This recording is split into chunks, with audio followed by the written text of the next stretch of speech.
So we don't have a Zoom participant today, but we have two participants joining us over here at the branch. Topic is common mistakes in the IELTS. So in our lectures, in the list of the discussions that we have at the branch, we have three kinds of common mistakes in the IELTS. We have this common mistakes in the IELTS in general. We have the common mistakes in speaking and common mistakes in writing, task 2. I even had a common mistakes in writing task 1, but I haven't done that lecture for a year already because I lost the file. So sooner when I find the file, magganon ulit tayo na, okay? But you get the idea. If Sir Kevin, Ma'am Shannon needed 3 individual topics just to discuss the common mistakes, these are issues that exist as a pattern. Like meaning, you as a new candidate don't have any new idea, idea whatsoever about what you're putting yourself into. And you take the test. These are the probable issues that you may come across with. So since the pattern is repeating, we want our students, our new candidates, to recognize them early on, to apply some remedy, because these mistakes will remain mistakes. And these mistakes will cause downfall in your IELTS exam. Something that we want to avoid. Again, the reason why you're here is not because you want to just try IELTS or ano ba to, mapagtripan nga. No. It's because of your working visa application. It's because of your student visa application, permanent residency program. This is going to be a life-changing step. Like once this is done, multiple steps can happen. It will cascade through a better future for you, your family, your cats, perhaps if you have cats or dogs or birds or snakes. But this will make a bigger, better, brighter future for you and your family once you're through with this test. So I'm trying to help you out get through with this easily. So common mistakes, again, I will let you know, hey, these are mistakes. You have to avoid them. This is what you need to do to avoid them. And we're good. Clear? Okay. So, most common mistake is not listening to the lecturer. Whether it's Ma'am Shannon or I, we know how IELTS work. We are your coaches. We were delegated here for a purpose. And one thing, we're better than most candidates. We got impressive scores in the exam. That's why we got hired by Niner itself. So, since we already took the test, we know how this works, and we want to help you emulate the scores we were able to achieve. You have to listen to us. Otherwise, sayang naman yung pinunta mo dito, nagbihis ka pa, gumaya ka lang, para kontrahin lahat ng sasabihin namin. So, dapat, ikaw na lang naging teacher mo. Hindi ka na nag-enroll. Okay? So, we will tell you the guide. We will help you, assist you every step of the way. But please, be coachable. No? Huwag matigas ulo. Yun lang naman. Especially academic candidates, they're really hard-headed individuals. Their shells are really hard to crack because of their ego, because of how much time and money I spent in my studies. So, just please be coachable. Yun lang naman. We don't want to harm you. Hindi namin ito ginagawa, tinuturo kasi gusto namin kayo bumagsak. It's actually the opposite. So sir, why are you helping us? Number 1, because you paid us, you dumbass. Diba? Binayaran mo kami. Oh, number 2, it's because your success is also going to translate into our success. Diba? So when people find out, uy, saka nag-review, dyan sa Niner. Sa tapat ng Pure Gold. Naku, layo. Taga-Lanera pa ako. May Zoom sila. May replay sila. Okay, sige, enroll na ako dyan. O, tas mga kamag-anak nila, mag-i-enroll na, di ba? O sino yayaman kami? Sleeping during class. Ang dami kong students na night shift nurses. You can't serve two masters at once. You can't sleep and study at the same time. Choose one. And I'm telling you right now, choose sleep. Galing ka sa duty, tulog ka. Bakit? May replay naman to eh. Mamaya pwede mong panoodin.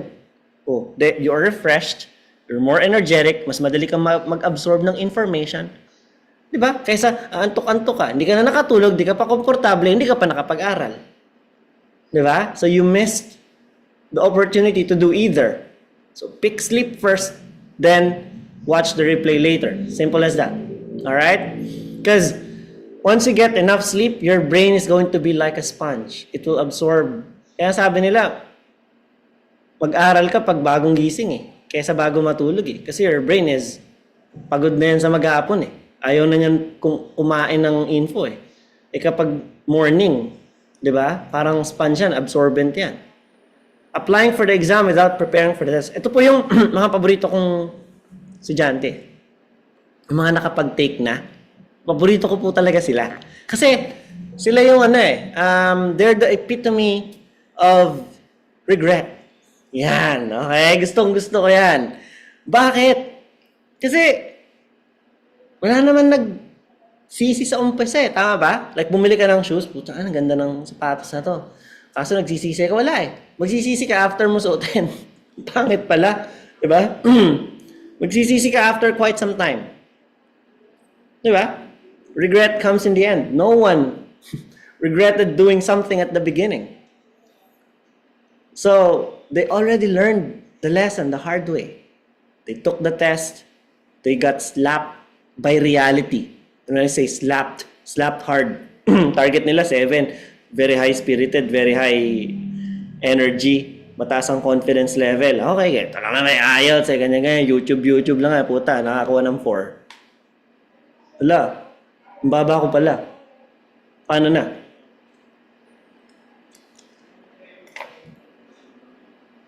Actually, let me tell you something honestly. There are some parts of the test which are easy. Listening is easy. Like, without review, you can get 7. Reading, a 6. Without review. Like, again, not disclosing your academic background, whether you achieved only high school, college degree, or even above that. Those are the scores that appear as a median score in this country. So 7 listening, 6 reading, 6 writing, 6.5 speaking. What if your target score is above that? Diba? Where are you going to get those extra points? Who will explain to you how those points are measured? YouTube, Google. Again, I'm telling you, I have this conspiracy theory that British Council themselves, IDP themselves, put up those videos, third-party videos, like, hey, make IELTS seem easy on YouTube. Let it be bright. Let it be colorful. So that more people will take this test and more people will flunk the test. We computed how much the examination fee was last week. 14,000 pesos multiplied by 200,000 test takers, that's about 3 billion pesos. 2.4 to be exact. Oh, what if 40,000, just 40,000 candidates will fail and will repeat? Wala silang choice eh. Di ba? May choice ba sila? Wala.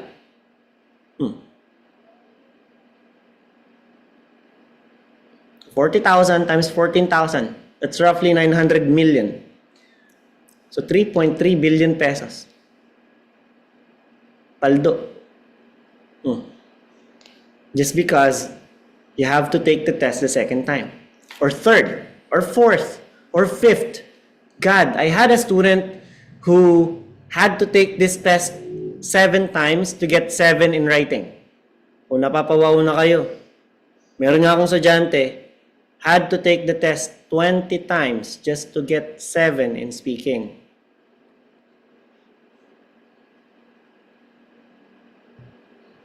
Pang 19th time niya, nagkakilala kami. Hindi ko sinasabing ako ang susi. Di ba? But when my students ask me, Sir, if you will retire from teaching IELTS, di ba? Kasi hindi naman gagawin to habang buhay. What is something that you will not forget? Probably that experience, teaching that student. Kasi, grabe, wala kang makikilala na 20 times nag-take. Siguro si Sir Irvin may ibang kwento na 22, 23. Pero yun, grabe. Sabi ko, 20. Diba? Napakahirap pa niyang i-coach kasi nga akad. Totoo, tinanggihan ko siya first time. I refuse. You know the reason why? Okay? My ex cheated on me with a guy named Francis. And it so happened that that guy's name is Francis. How many students have I coached already? 7,000. How many Francises are there? Not one, except him. Putang ina, ako na yan. Sakto boy, ayoko. Di ba? Hindi niya alam yung reason eh. Even until today. We still remain in contact, nag-chat. Kasi nga makulit ng estudyante yun eh. Matanda na, totoo. No? 15 years. 20 times. So, nung kinukompute ko yun, that was 2020. Pandemic time. Sabi ko, fuck. I was in elementary when the first time he took the test. Diba? I was a 10-year-old kid. Yun yung mga gusto kong estudyante. Yung mga nagsisi na. Kailangan ko pala ng tulong. Baka kailangan ko na makinig sa nakakaalam. Sino may nakakaalam? Kami.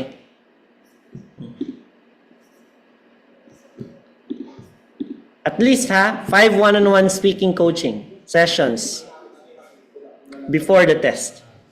May mga nag-exam ngayon na estudyante natin. Totoo po, exam po nila today. Tanungin nyo, ilang beses kayo nakapag one-on-one coaching kay Ma'am Shannon or Sir Kevin?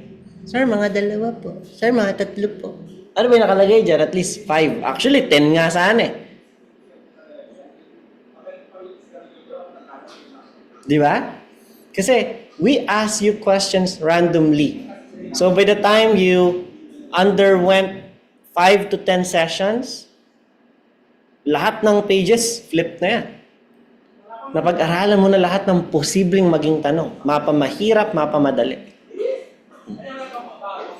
Writing. Diba? How many times? Pakitahimik nga lang po ang ingay. May-ari lang, pakialam. Ingay-ingay. Writing. 5, writing task 2. 5, writing task 1. And a final assessment. The final coaching was yesterday for some candidates. Diba? Sabi ko nga, guys, andito lang kami. Walang papa-coach. Dami naming estudyante lately. Papa-coach, papasok. Diba? Mock sila ng mock. What's wrong with doing mock? Ganito yan. Mock is a simulation of the written test. The written test includes listening, reading, and writing. So kung gagamitin natin yung concept ng boxing, si mock ay sparring. Nakikipaglabang ka na, nakikipagdigmaan ka na talaga, suntukan na talaga yon. Problema, anong suntok gagamitin mo? Left jab, right hook, left uppercut, right uppercut, kailan ka magda-dodge, kailan ka magda-duck, kailan ka mag-wave, kailan ka magsiswing, kailan yung step back, kailan yung mga steps na yun. Alam mo na ba? Hindi pa. Kaya nga, klase muna, tama? Doon kasi tuturo yung basic. Sir, ang boring ng basic eh. Kasi, kung imagine mo again, sa concept na naman ng boxing, ang basic, suntok ka lang ng suntok sa hangin, suntok ka ng suntok sa bag. Exciting ba yun? Hindi. But it will help you make your punches flawless, to make your punches sharper, to make your test-taking strategy efficient. You will be molded according to the test. Before you jump into your sparring, before you jump into the real thing. So mock is okay, but attend your classes, know your enemy, know how to practice properly and efficiently. Again, kung nalilito ka, we're here to help. Message nyo kami. Huwag naman 11:30. Minsan patulog na lang ako, nag-scroll na nga lang ako sa Facebook lang. Sir, may ganito. Masadyante na ito. Kung kailan naman 11:30, kailangan ko pa replyan.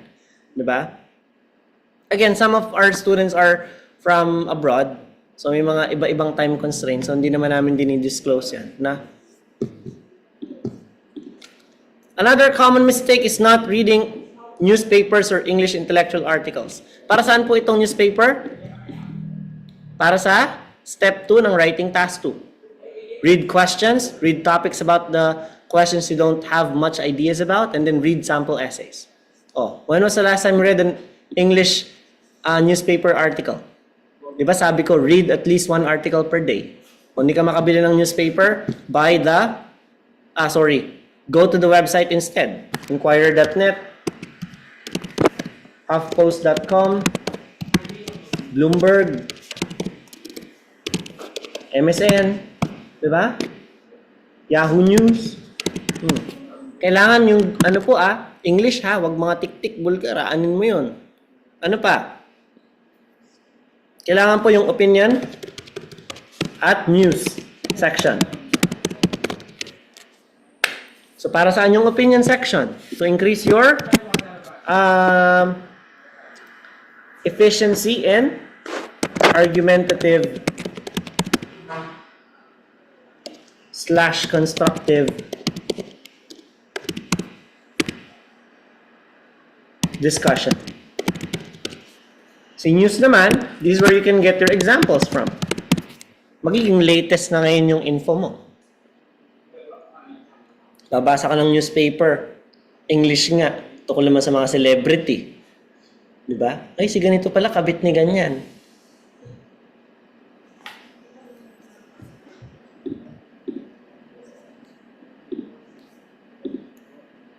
If you like doing these mistakes, you're screwed. You can kiss your 11,000 pesos goodbye and send it to outer space. Nung tinype ko to, 2021, 11,000 lang po ang exam. Ngayon, nasa 14K na. Di ba? Antayin nyo pa ba mag-16 yan bago ka mag-take? Writing. Sino GT? May GT ba tayo sa Zoom? Isa, Christian, Valerie? Meron ba? O lahat kayo akad?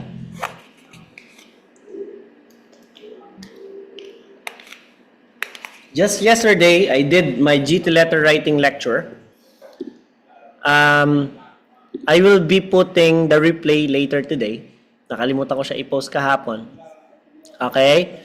So, just some reminders. It must be block format from opening to closing. What do we mean by block format? There should be no indentations anymore. And you separate paragraphs with spaces. Don't put the address and the name of the recipient at the top part of the letter.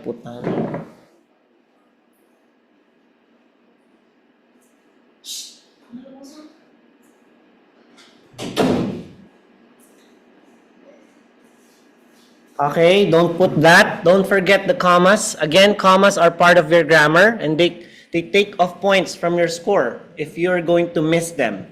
Answer the bullet points. If you miss or omit or misunderstand even a single bullet point, your score will only be 4. Ganun kalala yan. Malala po yan. And know who you are writing for because this will determine whether you have to write a formal or informal essay. Formal or informal letter. By the way, tone is the most important criteria. So you can score lower than 4, baka makatres ka lang dyan kung mali pa yung tone mo. Alright? So those are very important things to remember.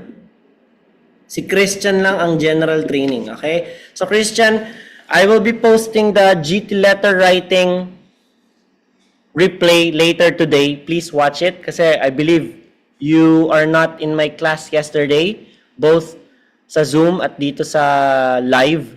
Kasi walang Christian kahapon, ano? So, paki-watch yon. Okay? So, we have different types of letters. We have invitation, application, resignation, recommendation. Complaint is the most common. And request is the most common too when it comes to informal letter. Okay? Write a letter of complaint to the manager of the restaurant. Write a letter of complaint about the noise in your house. Write a letter of complaint about a car that you rented because the AC is not working. So, dear sir or madam, first paragraph, always include the purpose. Succeeding paragraphs is where you address and cover the bullet points. Action paragraph is your third bullet point. What you want the recipient of your letter to undertake, or if necessary, your action in the letter itself. And optional paragraph, the contact details and thank you. I gave you an example yesterday and I yielded roughly 45 to 50 words just by doing this optional paragraph. So if you are missing some words, sentences, or your letter doesn't seem complete, this will help you serve as an equalizer. All right? And closing remarks. Sincerely yours, Kevin Mangalabnan, tenant. All right? So to complete our letter writing. And that's it. That is the common mistake that people commit in GT. For the next half hour, I will talk about academic writing task on mistakes. Ganun pong kalala ang ACAD. So GT, Sir Christian, dahil ikaw lang nag-iisang GT, pwede ka muna magtimpla ng kape, YouTube ka muna dyan for the next 15 to 20 minutes kasi papagalitan ko lang yung mga ACAD sa susunod na 20 to 30 minutes. Ano? Yan. Dahil puro tungkol na po sa kanila ito. Unang-unang pagkakamali ng mga ACAD, they don't watch the replay. Ano pong replay? Oh, di ba? Hindi mo nga alam eh. Ilang months ka nang enrolled? 2 weeks. Oh, di dapat nakadalawang replay ka na. Okay? Ikaw, nakakailang buwan ka na? 2 months. Oh, nakakailang replay ka na? Wala. YouTube. Okay. So, every Tuesday po, Tuesday is your academic Sabbath day. Every Tuesday, I post a reminder na, hoy, mock na, mga gusto mag-mock, punta kayo dito sa branch. Kung hindi pwede, taga Nueva Vizcaya ka, taga Baler ka, message mo yung Facebook page mismo ng Niner Cabanatuan, i-assist ka nila paano makapag-mock sa bahay. Pero mahirap po yan kasi, imagine mo, balik na naman tayo sa concept ng boxing, magbaboxing ka sa ring mismo versus magbaboxing ka sa kalsada, di ba? So, iba yung feeling dun sa totoong lugar. Okay? So, Tuesday is both a reminder na, hey guys, mock test na, plus academic writing task 1, lecture replay. So, ano ang pinopost ko dun? YouTube link plus handout. Yun pong mismong ginamit ko na presentation doon sa YouTube video na yon. This is the exact same thing that I will upload together with the YouTube link in a PDF format. So, pwede mo siyang i-access even using your phone. Para kung may na-miss ka, hindi mo na siya kailangang screenshot, meron ka ng soft copy nung concept. So, ilan po ba ang kailangan kong panoodin? 7. So, meaning, you have to spend 7 Tuesdays before you take the test. Gets? O ano-ano po yung mga lalabas na topic dyan? Line graph, bar graph, pie chart, table. Yan po yung para sa static. Sa process naman, you have your process. Kasama na dyan si cycle. Tapos si map. Tsaka si diagram of how something works or how something is created. Si process A tsaka si process B. So, yan po siya. Yan pong 7 na yan. Kung baga sa 7 Dragon Ball, yan po yung kailangan mong kolektahin para maisama mo yung dragon.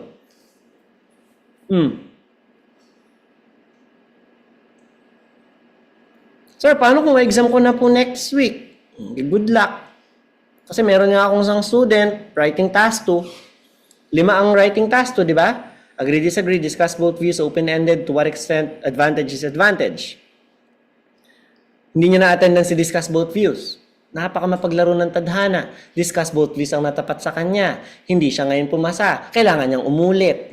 Ikaw, bahala ka. Kung gusto mong sumugal, no? Oh. Tataya ka sa ruleta. Na-attendan mo yung 6. Yung cycle, di mo na-attendan. Cycle lang lumabas. Yari ka. Paano mo ngayon i-approach yun? Nakuha po. Okay? So kaya ang dami pong academic task 1 mistakes. Unang-una dyan is copying the task description. Ganito po lagi yung pakiramdam ko pagka nagtuturo ng ACAD. No? Pag GT, kabaliktaran. Totoo. Kahapon, di ba, napaka-light lang ng mood ko. Ngayon talagang gigil ako Pag ACAD gigigil ako. Gusto ko manakan lang tao. Hindi ko ginagawa kasi makukulong tayo So, but we get the idea. One of the reasons why I don't also teach this live anymore is because there's no point. Nandun na lahat ng concept, wala namang binago, nandun na sa replay. Bahala ka na kung ano papasok sa'yo o hindi. Kasi nakaka-aksaya ng oras. Sir, opo, pinanood ko po, sir. Patingin nga ng ginawa mo, ang layo. O ulitin mo. Nag-aksaya tayo ng oras. Di ba? Copying the task description. Sabi sa task description, the chart shows the percentage of each region's male and female. Ang nilagay mo, the chart shows the percentage of male and female by each region. Walang binago. So dapat i-paraphrase mo siya. The bar graph provides information on the male and female literacy rates in the world who are 15 years and above. The study was conducted in 1996. Remember, your introduction would not be legitimate if it doesn't contain 2 sentences. Sabi ko nga rin kahapon, kaya ang mga GT, mahal na mahal ko yan. Kasi wala silang significant academic achievements. Wala silang significant academic background. Bakit? Kasi imagine mga academic, mga nag-university degree yan. May mga nursing degree, engineering degree, di ba? May mga master's degree pa. Ang dami nilang mga achievements academically. Mga GT, may pumunta nga sa akin dito, sir. Grade 2 lang po yung tinapos ko. Ganito, ganyan. Okay lang. Ganito pa siya magsulat ng KO. Noong una kami nagkakilala. Sabi ko, putang ina, paano kaya tuturuan to? Di ba? Niisip ko sa sarili ko, how am I going to do this? Nasa na ngayon yun? Nasa Canada na. Naglabas ang top of the line na Hilux. Diba? Carpenter. Pero ipinasa ang GT letter. Kahit ganyan magsulat ng K nung umpisa. Mga ACAD, kapag pinakinggan nyo yung replay ko, totoo makukulitan kayo sa akin. 2 sentences. How many sentences? 2. Okay, let me repeat that. 1, 2. Para alam mo yung toddler, sila Miss Rachel na ang kulit-kulit, ganun na po kasing level Yung kailangan kong gawin, para lang kahit papano sa 5 tuturuan ko, sa 5 makakanood na replay, may tamaan man lang na 2, masaya na ako. Dahil alam ko yung 3 doon, matigas talaga ulo, hindi yun makikinig. Magpapasa pa rin yun ng 1 sentence introduction, kokopyahin pa rin yung mga words doon, despite me reiterating na if you do that, you fail. Kaya nga kami nangungulit Kasi ayaw namin kayong bumagsak. Diba? Yung kung nasa DNA, alam mo yung mga ACAD, iba-ibang lugar yung galing. Meron akong estudyanteng doktor sa Iloilo. May estudyante akong lawyer sa Manila. Pero pag sinabi mo talaga ACAD, boom. Wala Hirap, ang kunat, turuan. Talaga nakikinig. 2 sentences, bahala ka sa buhay mo. Gawa ko ng 1. Diba? O how many sentences? O 2. Putang ina, pag may nagpa-check sa akin, 1 na naman yan. Wala na ako ina-expect. Totoo. I don't have expectations anymore, but God,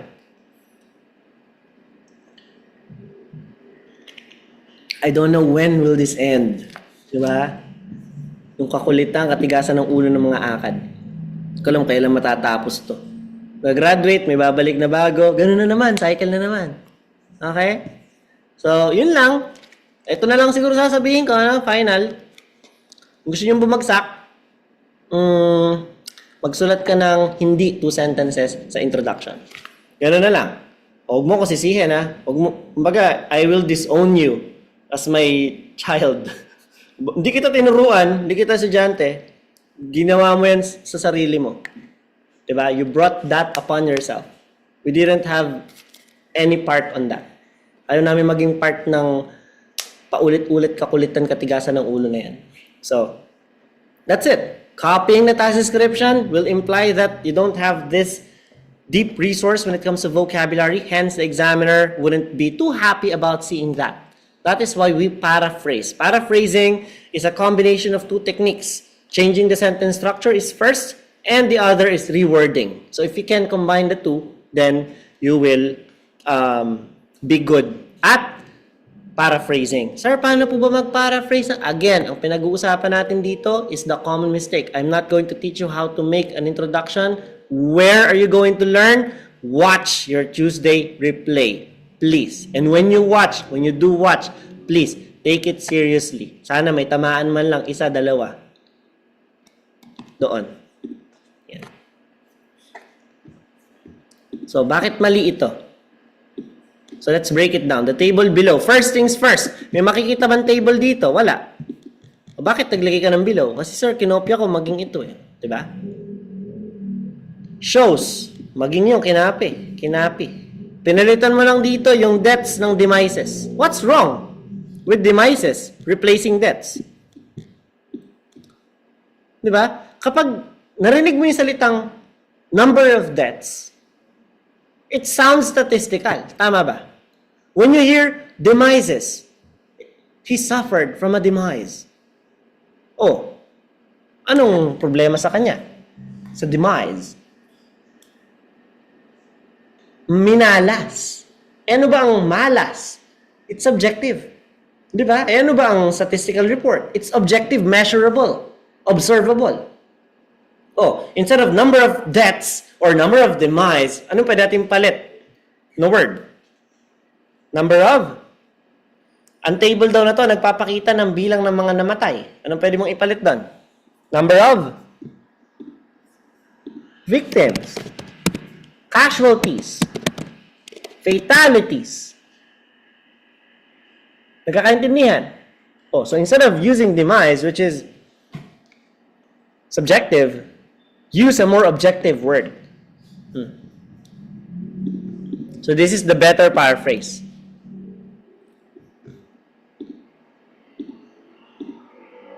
This one. The illustration provides the figure of fatalities due to seismic disturbances in the last 10 years. Yung past decade, ginawa niyang last 10 years. For each country, for 11 countries, as well as the magnitude and the strength on the Richter scale. Now, tell me, what is wrong with this introduction? Mind telling me what's wrong with this introduction? It is only 1 sentence. God, I'm allergic to 1 sentence introduction, so this is wrong. You have to split it into 2. So this is how it should be. The illustration provides the figures of fatalities due to seismic disturbances in 10 different years for 11 countries. Additionally, the strength of the earthquake on the Richter scale is also indicated. Fragments. So what are sentence fragments? So not only is this a common mistake in academic writing task 1, this is also a common mistake in writing task 2. So if you're academic and if you're a general training candidate who are still tuning in our discussion here, we do not begin our sentences with conjunctions. Okay, listen. We do not begin our sentences with connectors. Ano po ba ang connectors? Kasi si coordinating conjunctions are meant to connect words and phrases within the sentence. The problem is this within the sentence? No, it is the beginning of the sentence. If we're going to read the entire sentence, while Finland was accounted for 2% less share, there is nothing there is no idea where while can anchor from. Diba? There's no idea where while can attach into. Wala siyang pinagsasabitan, wala siyang pinagbabasehan. Kaya siya naging fragment kasi pinutol mo yung sentence dito, nawalan ngayon siya ng sense. So, tandaan, when you want to use coordinating conjunction, let's say, we went to the city and ate ice cream, comma, pizza, diba? So, naglalagay ka ng comma because you are separating and, diba? You are enumerating things in series, in order. So, yun naman yung paggamit ng and. So, si coordinating conjunction, si fanboys, ano po ba si fanboys? Mnemonics yan. Si for, and, nor, but, or, yet, so. Bawal ka mag-start ng sentence with them. Plus, mo pa si while at followed by. Bawal pong mag-start ng sentence sa kanila. You can only use these sa loob ng sentence. Malinaw? Okay. Gusto ko lang po i-clarify, pwede naman talaga tayong mag-start ng sentence sa while. Kung tama lang sana yung paggamit. Turo ko sa inyo yung tamang paggamit ng while, nasisimulan mo siya ng sentence. Okay? While my mother was busy arranging the cupboard, I was watching TV when the earthquake happened. So may pinag-aangkuran pa rin tong while. Habang kasi ibig sabihin yan eh. So habang yung nanay ko ay busy sa pag-arrange ng mga groceries namin, ako nanonood ng TV nung nangyari yung earthquake kagabi. Diba? So ibig sabihin po niyan, kung tatanggalin natin tong I was watching TV when the earthquake happened, may complete sense ba yung sentence? Oo. Ang tawag po dyan ay independent clause. At dun mo siya nilalatch sa dependent clause. At ang may while, okay, yung while my mother was busy arranging the cupboard, pag siya naman ang tinanggal mo, wala siyang sense. Dependent clause. So, pwede mong pagsamahin si independent at si dependent clause, kaya ka nga merong while. At yung while mo naman, nasa umpisa. Tama ba yan? Yes. But the problem is, many people who don't know how clauses work, pag sinulat nila yung while my mother was busy arranging the cupboard, nakalimutan na nila na dapat may independent clause, tinutuldukan na nila agad. That's what make this wrong. So, ang suggestion ko lang, para po hindi mangyari yon, gawin mong I was watching TV,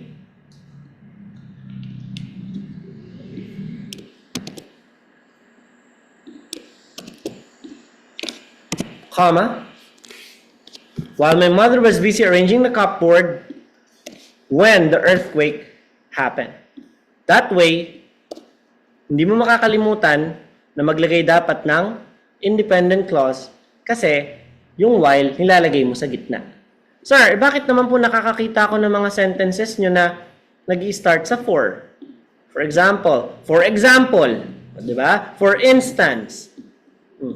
Si for kasi, hindi lang po siya conjunction eh. Isa rin po siyang preposition. Diba? So, pag ginamit mo siya as a preposition, for example, that becomes a noun prepositional phrase na pwedeng gamitin to start a sentence with. So, special case po si for. Ngayon, di mo naiintindihan. Absent ka kasi nung tinuturo to nung elementary tayo. Followed by. So, ano po ang solution dyan? Okay, do not begin your sentence with followed by, comma, and then put it in the middle. Ay, niis ka na ni ma'am yung essay niya. Ano kaya dito yung mga ano ko? Repetitive use of words. We cannot help but to use the same word over and over again, particularly in statistical report. Like, for example, this is a pie chart of expenditure of various countries on education in 1997. So, puro spent lang yung ginamit mong word. So, this will appear repetitious. So, tingnan nyo yung ginamit natin na terms. UK, splurge. Ano ba ibig sabihin ng splurge? Okay? Ano ibig sabihin ng splurge? This is your highest expense. Pinakamalaking gastos. Kaya pag sabing splurging spree, gumasta ka ng malaki.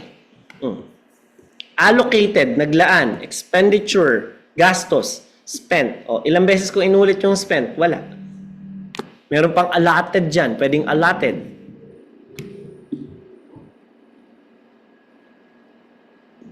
Pwede rin, the US budget for education was accounted for. Ang daming terms sa pwede mong gamitin. So, saan nyo po matututunan yan? Pag nanood po kayo ng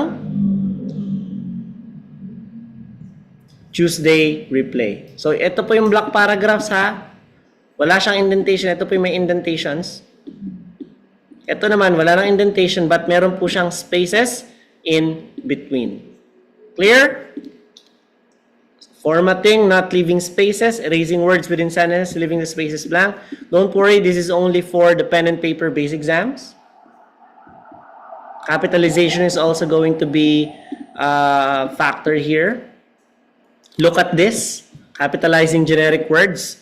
Gumawa ng introduction, si web navigation portal, news and finance, entertainment, computing, and others, kinapitalize. Sir, bakit mali yan? Eh, nakakapitalize po yan sa mismong pie chart.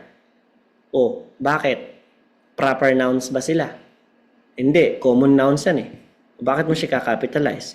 Kung sinabi nating web navigation portal, ang proper noun yan ay Google, Yandex, okay? E de, yun sana. Pwede mo siyang i-capital. Mga brands ng cellphone, Nokia, Apple, iPhone, Samsung, Galaxy Series, Motorola. Meron po tayo na-encounter na ganun before. Pwede mong i-capital letters kasi mga brand names yun. Pero, you don't have to capitalize them since they are not proper nouns. So, ito po yung sinasabi ko before ha. Guys, take a look at this. Dati kasi, kapag gagawa ka ng writing, i-handwritten mo siya eh. So, naka-block format kami, tapos, nag-iwan ka dito ng space, automatic mistake na agad sa vocab yan. Bakit? May kakasya pa dito eh. Sir, hindi magkakasya earthquake eh. O kaya nga gagawin mo dyan, earth muna, tapos hyphen, tapos dito yung quake. Nagkakaintindihan. Nagigets niyo po yung punto. Okay? So, minsan nagkakamali din ng putol. O, ear lang pala yung kasya dito. O, tapos quake naman dito. Hindi po pwede kasi ang putol natin dyan lagi ay nasa syllable. O, don't worry kasi kung computer-based exam ka, auto-adjust na yan. Hindi na natin po problemahin ngayon yan. Unlike before. Pati yan po nagiging mistake ha. Deduction yan sa vocab before. Ganito po yung erasing namin before. Ha? For example, ay 4-4. Okay, hyphen mo lang. Kasi kapag in-erase mo siya using your eraser, magkakaroon siya ng space. Eh, ang space nga ay formatting mistake. Sa eligibility ka magkakaroon ng deduction. So, hyphen mo lang. Strike through. Using all caps, bawal. Use proper capitalization. Misinterpretation. To avoid this, ask yourself, what is the graph about? How can I best simplify? Kailan natin sinisimplify yung mga graph? Kahapon may nagpa-check, di ba? Sabi ko sa kanya, masyadong mahaba. Inabot ka ng 267 word para sa isang task 1, dapat nasa 180 lang. Sir, I can't help because ang dami-daming content eh. That's exactly the problem. Di ba? Kailangan mo siyang i-report, hindi mo siya kailangan ilagay lahat. You're just aiming to report this. O, naintindihan niya kung paano mag-simplify. O, kailan naman tayo magpapahaba? Di ba? Yung process, maikli yan eh. Minsan kahit anong pilit mo, hindi ka umaabot sa 150 kasi kulang ka naman sa description. O, paano kung ano lang yan? 5 stages of the process. Life cycle of a frog. So, eggs, tadpole, nag-develop yung hind legs, nawala yung tail, tapos, naging frog na siya, tapos, nanganak na naman ng eggs. Paano mo ngayon siya i-present in a long manner? Which grouping variables and then can I employ trending? Si trending, applicable po ito sa line graph, sa bar graph, pie chart, and table, specifically kapag meron pong time tables involved. Kung meron kang concept of time that goes linearly, especially if you have to compare versions of it. Trying too hard. O, anong sakit to? Ang tawag dito ay OA. Ayan. Si OA. Kilala ba kayong OA? Ayan. So, yung mga OA, ito po yung sakit nila, yung trying too hard. Okay? Nakakita, uy, parang ECG to. Oh. Diba? Sabi, careful analysis of the graphs leads one to undeniably surmise. The television, unang-unang mali, malaki ang T. Is highest. Oh, bakit naka-superlative degree ka? Dalawa lang kino-compare. Percentage of watchers? Ha? Watchers? Eh, kino-compare din natin yung radio. May watchers ba ng radio? O bakit capital letter din yung radio? Then bakit bit lower? In terms of what? So, tulad yan, itong careful analysis of the graph leads one to undeniable surmise. This can be translated using just one word. And that word is overall. Yun lang. O kung i-interpret natin siya, sige, ano makikita mo dyan? Ito po si TV. Okay? Point. Yan. Nakita? Okay. Si radio naman, blue siya. Blue. Point. Yan. Yun ang naging sequence niya. So, ano pong maiintindihan natin sa nakita nating interpretation? So, meron kang time. As you go towards the right, means it goes towards the end of the day. So, tanghali ito, alas 12 ng gabi to. Kuha. Alright. Ngayon, anong mapapansin mo sa radio? 6 o'clock, pagdating ng 8, ayun na yung pinakamataas niya. Nag-peak siya ng umaga. Tapos, ang trend niya pababa. Si TV naman, mahina siya ang viewership natin sa morning. Medyo nag-peak sa noon. Na-overtake na niya yung radio dito. Tapos, nag-dip siya ng afternoon before na-reach niya yung kanyang highest record. Kailan yon? Ng 6 in the evening. Or at night time. So, paano maging interpretation natin yan? Tagalog. Maraming nakinig ng radyo sa umaga. Maraming nanood ng TV sa gabi. At mas maraming nanood ng TV kaysa radyo throughout the day. Yun! O Englishin mo. Ito yung English niya. Overall, more people watch television than listen to the radio. Although, a greater percentage of the populace did the latter. Ano ba yung latter? Si former, yun na una. Ito si former. Ito si latter. So, si radio, yun si latter. During the morning, so sa umaga daw ito ginawa, while watching TV, recorded more audience at night. Tapos, yun ang general overview mo. It's not trying too hard, it's just interpreting the line graph as they should. Clear? Okay. So sabi nga natin, hahaba po talaga yan kapag isusulat mo lahat. Oh, this is better. Music Choice began with 150,000 visits. There was a fluctuating number of people who visited the site in the next 3 days. It reached its peak of 400,000 on day 3. However, this figure was reduced to half, which is 200,000, ending the 5-day monitoring period on that same figure. So, how many figures lang did I write? Dalawa. Kasi not counted to dahil nakalagay sa parenthesis.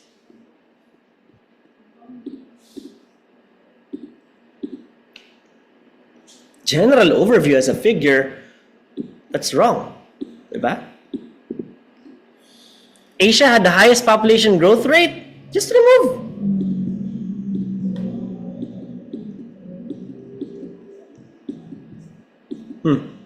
Bawal po magkaroon ng number ang general overview.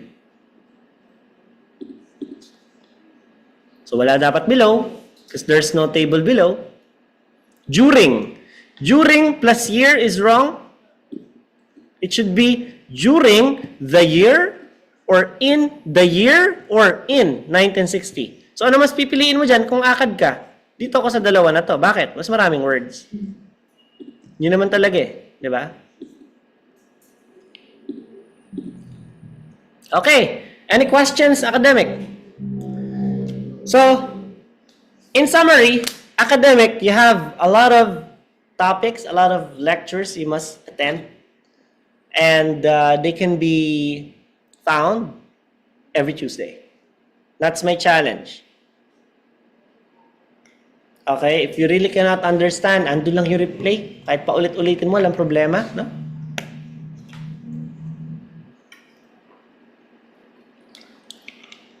I bumped into someone in SM years ago. Sabi niya, "Hi sir, thank you po, pumasa na po ako." Sabi, "Sino ko ba?" Diba? "Sir, hindi mo po ako kilala kasi hindi naman ako ma-attend ng lecture mo sa branch." Eh, mga taga-Zoom, di ko naman nakikita mukha niyan. Piniplay daw niya yung mga replay sa TV nila. Kaya kilala na daw ng anak niya yung boses ko. Kaya pag nagsalita ako sa SM, maraming lalapit sa aking bata. Okay? Kakapaulit-ulit daw niya ng replay. Yun lang. You just have to allocate significant effort. Kung alam mong medyo problema mo to, why not exert more effort? Especially in writing. So, task 2. Again ha, may separate lecture pa po tayo ng common mistakes in writing task 2. May separate lecture pa ng common mistakes in writing task 1 academic. At may separate lecture tayo ng common mistakes in speaking. Ito lang po yung more general common mistakes. So, gadgets such as cars, refrigerators, and televisions have become must-haves. This is beneficial to society. Do you agree or disagree with this statement? Give your opinion. Give reasons and examples. So, bakit po mali itong introduction po na ito? Bakit siya mali? Kasi kinapi lang eh. No, whatever is written here is written here. Eh, similar to task 1, ayaw din po ng mga examiner na nang kinakopy ng candidate ang task description as your introduction. As much as possible, ang sabi nga nila, provide at least 4 to 6 new words for you to qualify to get 6. Eh sir, I'm looking for 6.5 eh. I'm looking for 7 po eh. Oh, then you have to write 7 new words. Oh, yung gadget, papalitan mo ng technological pieces of equipment, including appliances, vehicles, and entertainment, have become essential, must-haves. A lot of people are of the opinion that such pieces of technology provides advantages to humanity. In my opinion, blah, blah, blah, blah, blah, blah, blah, blah. Yup. Pinalitan mo na siya ng new words, qualified ka na ngayon na magkaroon ng mas mataas na score than 6. Ito po yung better. You don't have to take a photo or take a screenshot anymore dahil i-upload ko po ito kasama ng replay link. So, pwede mo siyang i-access ulit later. Shallow content. Ano yung shallow content? Tingnan nyo ha. Cars, refrigerators, and televisions have become a part of everyday life for most people in such a way that most people cannot live without them. Technology now has conquered every aspect of human life that we find ourselves unable to survive without them. Eh ano ba yung thought mo dun sa first sentence? Na sobrang importante nila, hindi na natin kayang mabuhay nang wala sila. Ano ba yung thought sa second sentence? Sa sobrang importante nila, hindi na natin kayang mabuhay nang wala sila. So, asaan yung argument na importante talaga sila? Give me a definition. Ayan, no? In terms of transportation, people have become very dependent on vehicles such as cars and other forms of public transportation for them to be able to get to their destinations. Without these vehicles, people will have no choice but to walk, which takes a very long time to do. Maglalakad tayo. Saan ka pupunta? Sa BGC, puta na, simulan mo na. Di ba? Oh, malayo. Eh ngayon, because of the ease of access, andyan lang ang transportation. Yung mga jeep nga natin, pinapalitan na unti-unti ng mga electric jeepneys eh. which is much more comfortable, ano? So again, may argument tayo na pro and anti new jeepneys sa ibang araw na yan kasi ang topic natin is teknolohiya. Diba? Exploit natin. May teknolohiya ka na nga. Ba't babalik ka pa sa pagkakabayo? Diba? O. Kaya sir, mahal yung gas. Kaya nga, unti-unti na rin, nagde-develop tayo ng mga technology to convert them into electricity. Advertisements put pressure on children to buy objects like food and toys. Parents blame ads for the negative effect on children while advertisers say they provide useful information. Discuss both views and give your opinion. Inappropriate vocabulary. Commercial advertisements. What's wrong with that? Uy, ano? Laptop, kape pa kayo kanina. And what's wrong with commercial advertisements? They're fucking the same. They're the same thing. Commercial is advertisement. Exactly. Oh, BoobTube. What's BoobTube? You know what BoobTube is? You know what BoobTube is? Who among you guys here know what the heck is a BoobTube? No one. Exactly. Because BoobTube, this is a slang. Where? In the UK. This is how they refer to television. Diba? Lumabas ka nga dyan eh. Sabi mo sa tricycle driver, kuya, alam mo ba yung BoobTube? Ay, bastos rin bata nga rin. Oh, yun ang tawag sa kanila. O ba't gagamit ka ng mga terms na regional lang, isang region lang nakakaintindi? Okay? A particular product. Anong mali sa particular product? Eh, nag-particular product ka na dito, nag-particular product ka pa ulit dyan. Redundant. Repetitious. We. What's wrong with we?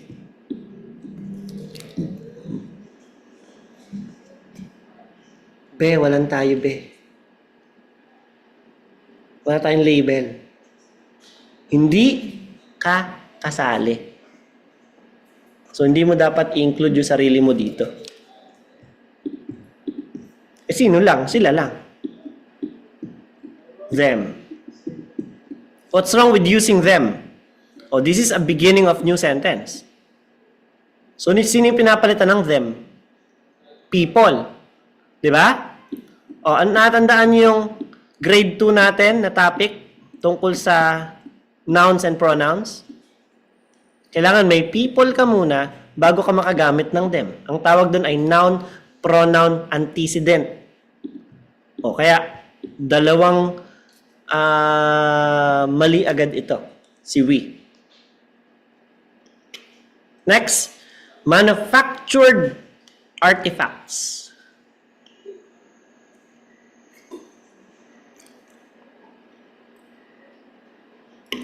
Pinalitan mo yung products, ginawa mong artifacts. Kung ina, kaya mo mag-manufacture ng artifact. Yung artifacts po, hindi mo kasi ni-expect na magiging artifact yan. Halimbawa, ito ito shades ko. Ito, naiwan ko dito. May fingerprint ko. Naging presidente ko ng Pilipinas. Tapos, dedo na ako after like 80 years or 70 years. Tapos nakita ko, ginamit to ni Sir Kevin. Gawin natin tong relic. Isa tong artifact ng kanyang history. Yung kaya naging artifact. Hindi mo siya pwedeng sadyain. Okay?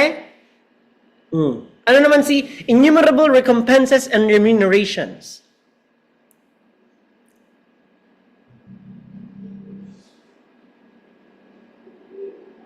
Si innumerable, hindi mo mabilang.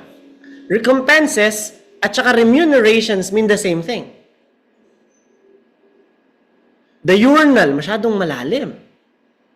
Vividly parade, inveigle. Alam mo, pag binasa ko tong essay na to, wala na ako masyadong maintindihan. Inveigle means nasilo, na-trap. Diba? Tinrap mo ba yung customer? Literal? No. Okay, so napaka-complicated nung paggamit ng vocab. One good example of this technique is by enlisting. Si enlisting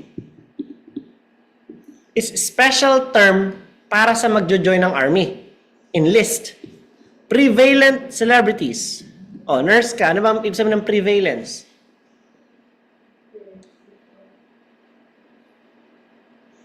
Prevalence.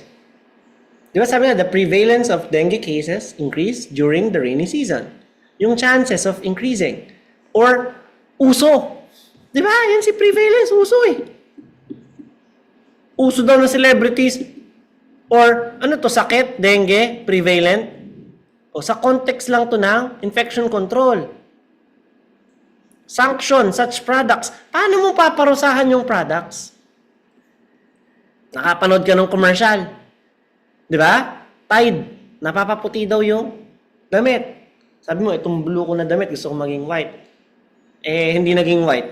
Inampas-hampas mo ngayon yung bareta ng sabon. Di ba? Para kasi raulo. Yun po si sanctioning such products. Literally, they take this literally. So when I tell you, people who venerate them would automatically hanker. Did you understand a single thing I said? Did you? No. Ang advice po sa British Council at IDP is that test takers use language that does not contribute to clarity in communication.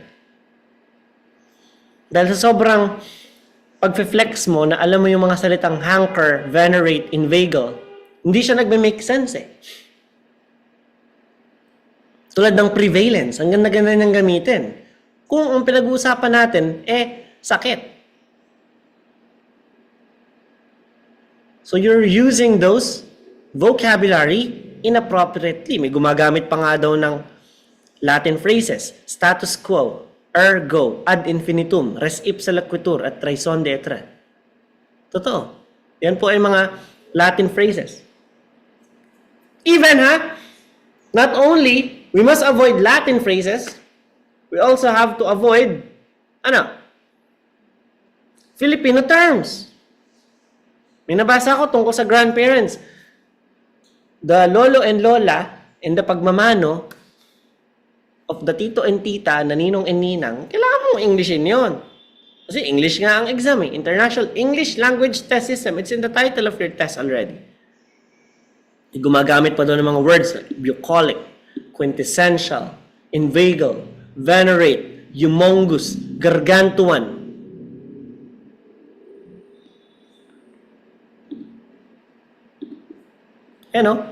Galing po mismo sa British Council, sa IDP, mas natutuwa sila kung simple lang rather than complicated English yung gagamitin.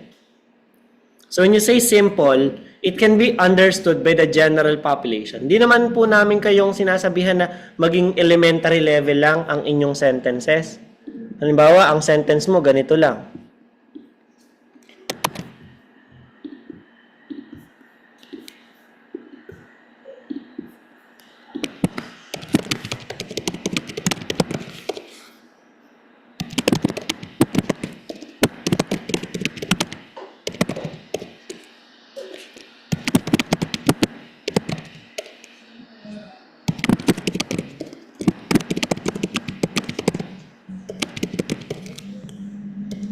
Yan, ganyan yung mga sentence mo. My mother is happy. My father is happy. I am happy. We are a happy family. O di kayo na happy, di ba? So ayaw ng British Council and IDP ng way too complicated words.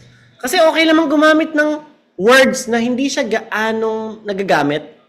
Basta sakto siya dun sa sentence structure. Kung made talaga siya para doon. For example,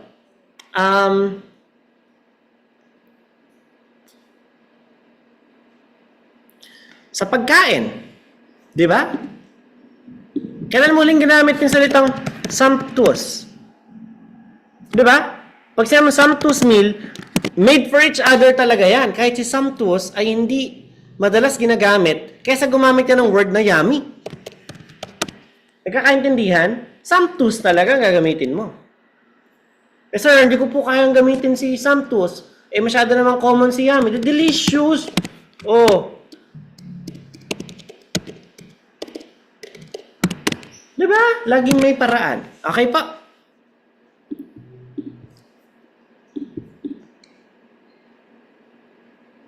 Bakit mali ang conclusion na to?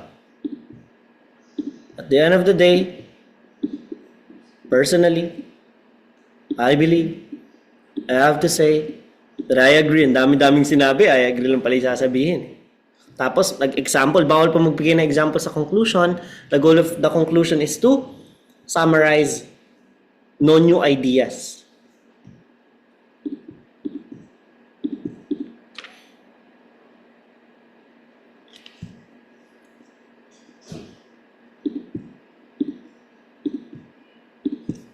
Ito yung sample na masyadong komplikado. The society owes much of its progress to the capabilities given to it by technology, but communities prosper primarily not by the strength of its tools, but by the passion and ingenuity of those who use them. I assert that a nation that allows its fascination with machines to victimize its men cripples itself with a disability that is ultimately self-destructive.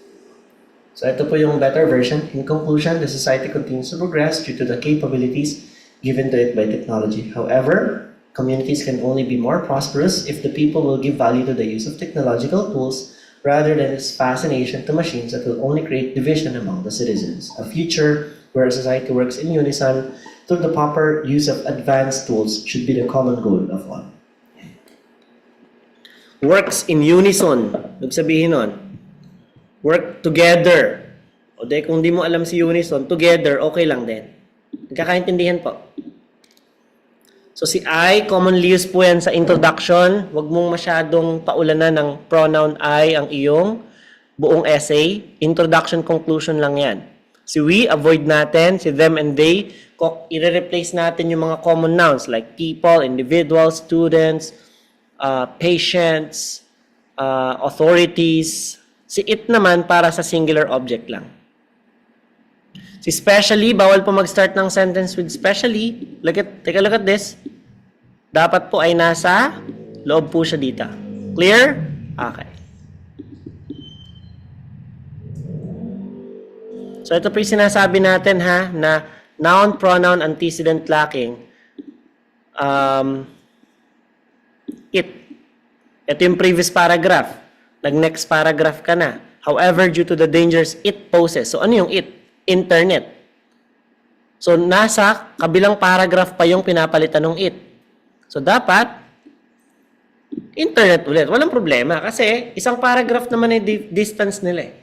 Hindi na po repetitious yan. So kung kinakabahan ka na internet ka dito, tapos ala kang pamalit dito, the World Wide Web, web browser, di ba?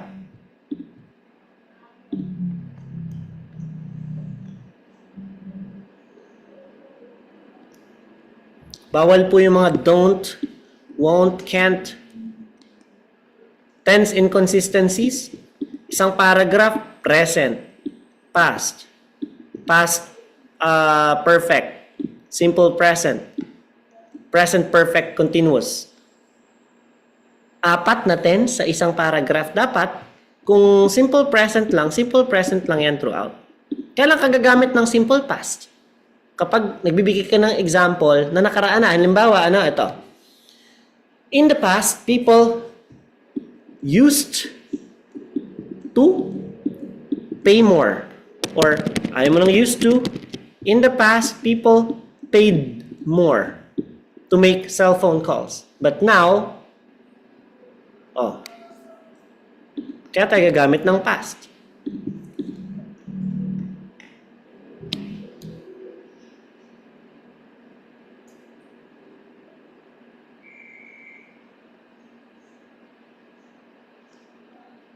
Bawal ang one sentence, one paragraph. Mapa, conclusion, body, introduction man yan. Bawal po interrogative sentences. How can traffic in the metro be solved? The following essay gives solution to this perennial problem. Bawal po yan. Speaking, mistakes. Hometown is not your place of birth. For me, personally, I think, in my opinion, gamitin po yan, ha? Okay, sa panag-i-interview po. At by the way, bago pala tayo pumunta sa speaking mistakes, may tanong po ba si Aisa, si Christian, si Valerie, o kayong dalawa pagdating sa writing? Task 2. So, don't worry kasi iisa-isahin naman po natin yan. Okay? So, si hometown, doon ka lumaki. Si place of birth, saan ka pinanganak? Okay, so understand the difference. See, for me, please gamitin niyo po yan, ha? So, Kevin, let us talk about the preference of people in your country. In shopping, which do you think people prefer more? Going to the mall or shopping online? Well, personally, I've seen this influx of people shifting to a more convenient way of shopping, and that is browsing to their mobile phones as they shop. It is actually much more convincing as well that such apps also offer very high discounts, less fees, and even free delivery costs. So one time, I was about to buy this pair of shoes at Nike. It was 3,500 pesos. But on my app, it gave me a discount plus free shipping. It will actually be shipped from Singapore all the way to another country. And it only cost me 1,895 pesos. 30% discount from its cost. That is why I can't blame people from shifting to online shopping now because of how easy it is. But of course, it can also provide problems, such as the color. What if the color that they ordered is wrong? Or the fit. Because sometimes, as a shopper myself, I don't know whether this particular shirt would look good on me or whether the size, my medium size, international size, is the same as Asian medium or American medium. So their sizes vary. So sometimes shoppers like myself don't have any other choice but to try and fit the garment first before we purchase it, whether on the mall or online. Ganon. For me, I think personally, in my opinion, no, ganon. Pronunciation of the F, V, P, and B, not answering the question. Yung paggamit ng mga yeah. Do you like watching movies? Yeah. Do you like listening to music? Yeah. Would you want to go to a concert? Nah. Diba? Buuin mo naman. Yes mo naman. Okay, actually, examiners asking yes or no question is a trap. Diba? As an examiner, gusto ko bang pumasa ka? Hindi. Hindi. Bakit?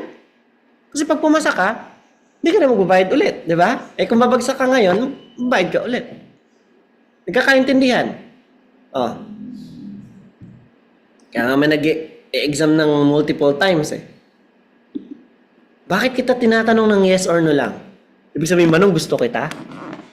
Ay, dadalian ko lang ang tanong sa'yo. Tingnan mo, yes or no question lang, di ba? Tapos ang mga sagot mo, puro yeah. Tuwan-tuwa ka pa dyan, ha?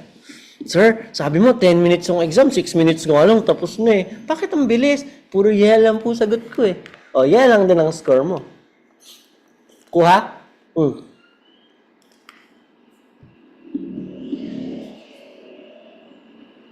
So, besides yes, may iba pa bang paraan para sumagot ng yes? May okay mga halimbawa. I believe so. I agree with that. That is a great idea.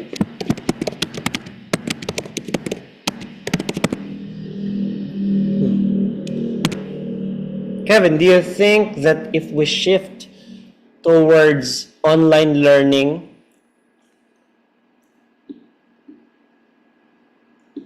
children will learn better? Well, I don't think so. Instead of saying no. Nagigets yan? Okay. I don't actually agree with that idea because there's much more to learning than just consuming those lectures online. Some students need to interact with one another. They need to also develop their interpersonal and teamwork skills, which is what many employers look out for in today's generation. Not only the academic point of view is important, but also how a person handles the team as well. And we can only do that by interacting with others. That is why ayan na naman, I think, that's why personally, gamitin mo yung mga terms na yan. Kevin, what is your view about profit and financial security? Well, me, personally, my profit is great because I earn at least 70,000 per month. Hindi ka pa nga sure eh. Ano ba si profit? Kita. Ano ba si financial security? Being able to have this sense of economical prosperity that you don't have to worry about the price, the ceiling price of things that you want to buy. So, Kevin, what are your views about profit and financial security? In my opinion, the higher the profit does not entirely mean that it translates to financial security. Because I've known some people who earn even near to 250,000 pesos, and yet they consider themselves as having financial struggles. And that is because of their lifestyle. So even if a person earns 10 times less, let's say a person earns 25,000 pesos only, this is an above minimum wage. But this person is very strategic in terms of how to go to one place to another. So this person didn't buy a car. This person didn't buy a motorcycle, but uses the public available transportation, or using the bike or walking without expense.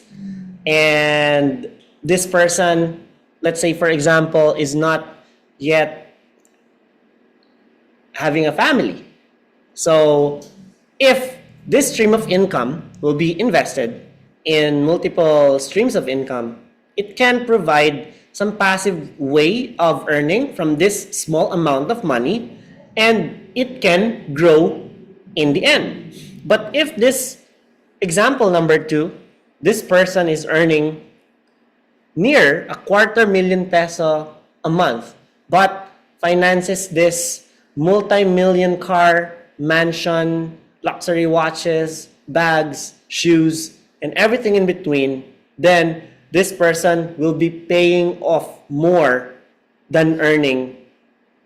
That is why I think that financial security can only be achieved if a person is strategic with how much money he earns versus how much money this person can spend. Ganun po ang speaking. Elaborate. Give detail. What is your favorite food? Pizza. Buuin mo naman. My favorite food is pizza. I like eating pizza. I love eating pizza. Okay? Tapos, sabihin mo yung why. Tandaan nyo ha, kapag nag-speaking tayo sa one-on-one, nag-speaking tayo kay Ma'am Shannon one-on-one, pag nagtanong kami ng why, kaba na kayo. Why? How come? Kasi bitin. At ayaw ng examiner na bibitin. Di ba? Bakit? Pizza. Sabihin mo na agad. Di ba? Pizza is my favorite food due to a lot of reasons. One, it can be easily ordered using my phone. I just have to pick the flavor, the toppings, and after 10 minutes, it will arrive at my doorstep. It's very convenient if I have visitors who are unannounced, and especially if my friends and cousins are coming over and we have to play my video games at home, then we just have to grab pizza. It's very quick. Also, it helps me stay full longer because it contains all the macros, the carbohydrates from the crust, the protein from the meat toppings, and even vegetables, the pepper, and fat from the butter. So this is truly an amazing food. Although it's very high in calories, that's why I don't eat pizza as often as I used to when I was young. Boom. Ganon ang sagutan. That is a wide-range question because I enjoy a vast variety of food. But if I have to pick one, I would say that my favorite food is lumpiang Shanghai. Oh. Ano ba English ng lumpiang Shanghai? Diba? Ano sabi? Bawal magtagalog, di ba? Ano ba English ng lumpiang Shanghai? Spring roll. Okay? Egg roll. Ano ba English ang sinigang? Ano ba English ang adobo?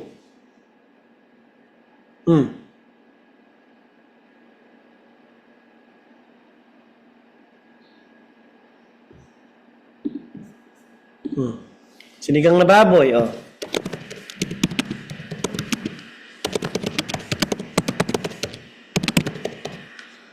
May gabi.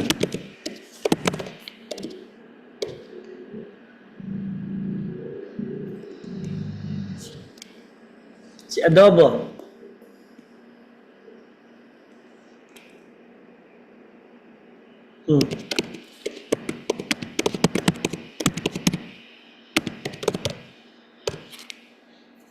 Adobong manok.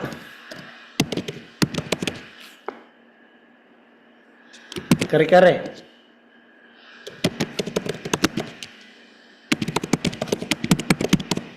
May bagong.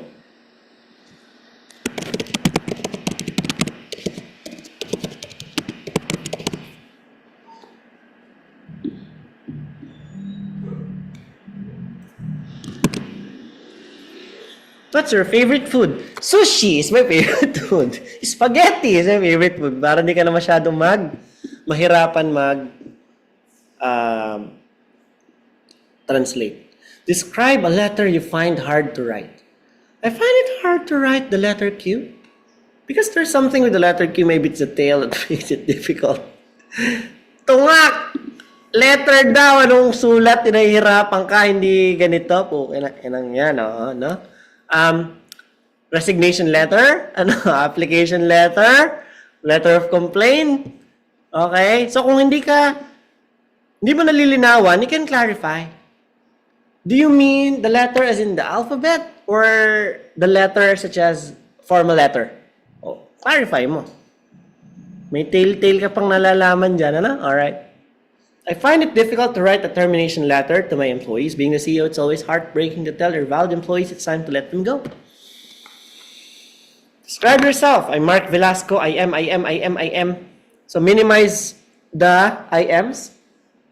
I'm Mark Velasco, 25 years of age and currently single. I graduated from top nursing university and as such, my profession is a nurse but currently working as a flight attendant. So describe yourself. This is the go signal. Kumbaga to sa floodgates sa dam. Kapag binuksan mo yan, bubuhos lahat yan. Yun, this is your go-to signal to mention everything, every bit of information about you. Pero pag tinanong ka lang, what is your name? Just state your name, mention your nickname, do not spell out your name, and wait for further question. Like, hi, my name is Mark Angelo Velasco. Please call me Mark for short, as that is what my friends and family call me. It's nice to meet you. Then smile, wait. Ganun lang. Okay? Kevin, why is the hole of a manhole round? Yes po, tinatanong po yan sa exam. Sabi mo, come again? Pardon? I'm sorry. Okay? So mali po yung pardon kasi that is incomplete eh. It's I beg your pardon. And I beg your pardon is used in a very formal context like testifying in courts. So yun po ang paggamit ng pardon. Si come again, ano to? Jollibee, come again, ma'am, sir. I'm sorry, bakit may kasalanan ka ba? Pwede ka mag-sorry, pero buuin mo. I'm sorry, I didn't quite get your question. Can you please repeat it? Thank you. Mapapansin nyo, pa nag-one-on-one coaching, sinasadya naming labuan yung question. Like, hey, what's up?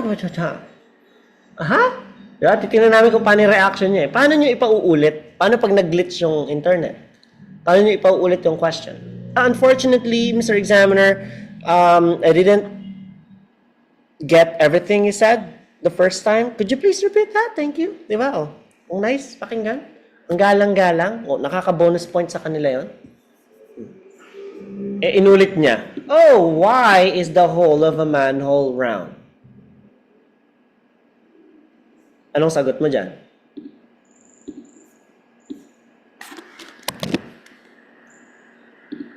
Anong sagot mo sa why is the hole of a manhole round?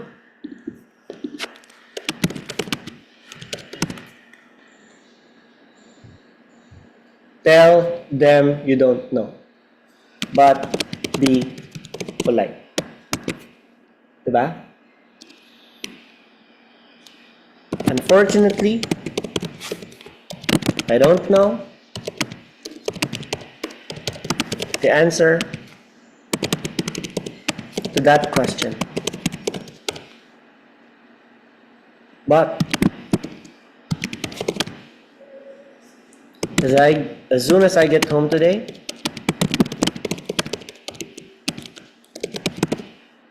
I'll do my research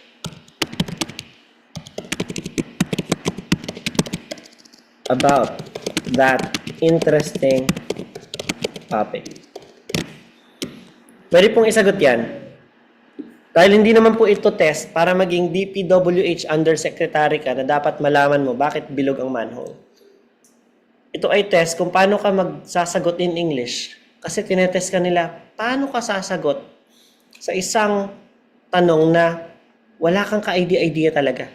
Manghuhula ka ba doon at magdudunong-dunungan? O aamin ka na hindi mo alam pero English pa rin?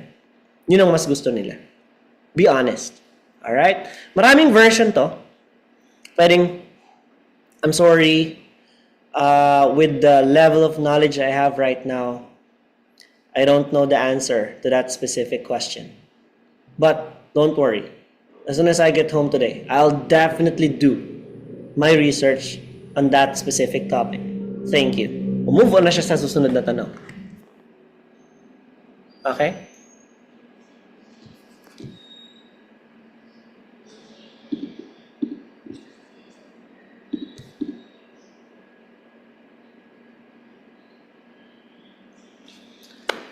Kevin, do you think competition is good or bad? You answered by, competition is bad because it causes tension among people. This can result to violence, don't you think so? Ibabawal mo siyang tanungin. Okay, good day. Today's your exam. What is your name? Hi, my name is Kevin. What about you? What is your name? Hindi ka mag-i-interview dito. Puro sagot ka lang. Okay? Bawal ka mag-ask questions back. So, for example, this can result to violence. Stop ka na doon. Kevin, what do you think about shopping for leisure? Are you in favor of the idea? I dislike the idea of shopping for leisure because this inspires excessive consumerism. People need to consider what they just want versus what they really need. Although entertaining, shopping for leisure may cause financial instability if we spend beyond our means. Question po sa speaking mistakes? Again meron po tayong separate lecture dyan. It will last for about 2.5 hours. Just the speaking common mistakes alone. So marami pa po akong hindi na-tackle dito. This is for the general purpose. Okay? Reading mistake. Check mo kung ano yung nasa instruction. True, false, not given ba? Yes, no, not given ba? Iba rin po yung true, false, not given sa right T if the statement is true, F if it's false, and NG if it's not given. Direction, write no more than 2 words. Example, individual articles written. The correct answer is individual articles. You have to remove the number 1 article, a, an, or the. Ano pa? Excessive adjectives. Ito kasing written, this is a tawag dito.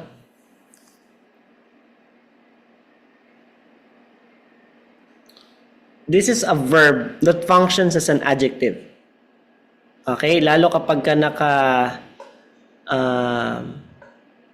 participle form. Yan, the participle form. So, for example, crying baby. Crying is a verb, but it acts as an adjective attached to the baby. So, itong mga una mong tatanggalin, mga adjectives and adverbs.